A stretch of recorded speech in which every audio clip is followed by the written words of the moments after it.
Uwais Al-Qarni adalah seorang anak dari Amir, sehingga dia mempunyai nama lengkap Uwais bin Amir Al-Qairani. Karena beliau dilahirkan di desa yang bernama Karan, sehingga beliau lebih dikenal dengan sebutan Uwais Al-Qarni. Para ahli sejarah tidak menceritakan tanggal dan tahun berapa beliau dilahirkan. Di kalangan para sufi beliau dikenal sebagai seorang yang taat dan berbakti kepada kedua orang tua, dan kehidupannya yang amat sederhana dan zuhud yang sejati. Beliau juga dikenal sebagai orang sufi yang mempunyai ilmu kesucian diri yang amat luar biasa yang dilimpahkan Allah kepadanya. Uwais Al-Qarni terkena penyakit sopak, karena penyakit itu tubuhnya menjadi belang-belang. Walaupun cacat, tapi ia adalah pemuda yang saleh dan sangat berbakti kepada ibunya, seorang perempuan wanita tua yang lumpuh. Uwais senantiasa merawat dan memenuhi semua permintaan ibunya, sehingga tidaklah heran jikalau Allah memujinya di kalangan penduduk langit. Uwais menggendong ibunya berjalan kaki dari Yaman ke Makkah. Alangkah besar cinta Uwais pada ibunya itu. Ia rela menempuh perjalanan jauh dan sulit demi memenuhi keinginan ibunya. Uwais berjalan tegap menggendong ibunya wukuf di Ka'bah. Ibunya terharu dan bercucuran air mata telah melihat Baitullah. Di hadapan Ka'bah, ibu dan anak itu berdoa, "Ya Allah, ampuni semua dosa ibu. Bagaimana dengan dosamu?"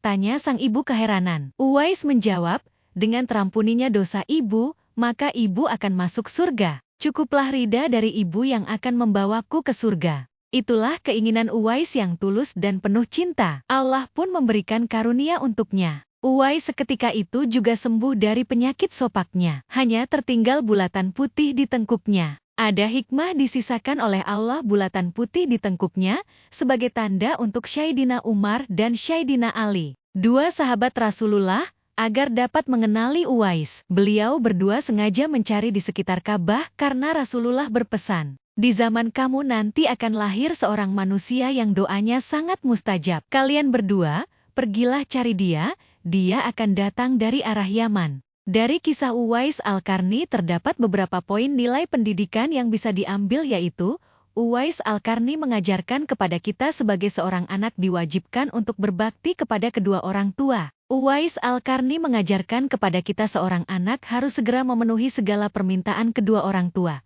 Kemudian Uwais Al-Qarni mengajarkan kepada kita seorang anak harus merawat orang tua apabila sudah tua renta dengan penuh cinta dan keikhlasan dari hatinya. Dari kisah tersebut seorang anak dilarang untuk bermuka masam dan cemberut di hadapan orang tua, tidak boleh merendahkan, membentak bahkan memukul orang tua. Masih banyak nilai pendidikan yang terkandung dari kisah Uwais Al-Qarni, tetapi pada hakikatnya nilai pendidikan dari kisah Uwais Al-Qarni tersebut cara seorang anak berbakti kepada kedua orang tua. Mengutip pendapat dari pakar pendidikan Islam mengatakan Allah sebagai pendidik pertama menginginkan umat manusia menjadi baik dan bahagia hidupnya di dunia dan di akhirat. Oleh karena itu, mereka harus memiliki etika dan bekal pengetahuan. Untuk mencapai tujuan tersebut, Allah mengirimkan nabi-nabi yang patuh dan tunduk kepada kehendaknya. Allah juga memberikan pendidikan kepada manusia melalui kandungan ayat qauliyah dan ayat kauniyah, bahwa berbakti kepada kedua orang tua adalah wajib,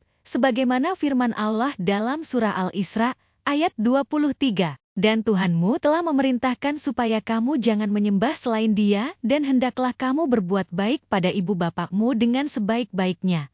Jika salah seorang di antara keduanya, atau kedua-duanya sampai berumur lanjut dalam pemeliharaanmu, maka sekali-kali janganlah kamu mengatakan kepada keduanya perkataan, "Ah," dan janganlah kamu membentak mereka, dan ucapkanlah kepada mereka perkataan yang mulia. Dalam tafsir Al-Misbah ayat di atas menjelaskan, bahwa Tuhanmu telah menetapkan agar kalian tidak menyembah kecuali kepadanya, dan berbakti kepada kedua orang tua dengan sebaik-baiknya. Apabila keduanya atau salah satunya dalam keadaan lemah, atau berusia lanjut, maka janganlah kamu bantah ucapan dan sikap mereka dengan suara yang menunjukkan marah. Dan jangan sekali-kali kamu menghardik keduanya. Akan tetapi berkatalah kepada keduanya dengan perkataan yang baik, lembut dan penuh dengan kebaikan serta penghormatan kepada keduanya. Sudah sepatutnya kita mengambil ibrah dari kisah Uwais Al-Qarni tentang cara berbakti kepada orang tua dengan penuh keikhlasan dan kasih sayang dalam merawat orang tua yang sudah lanjut usia.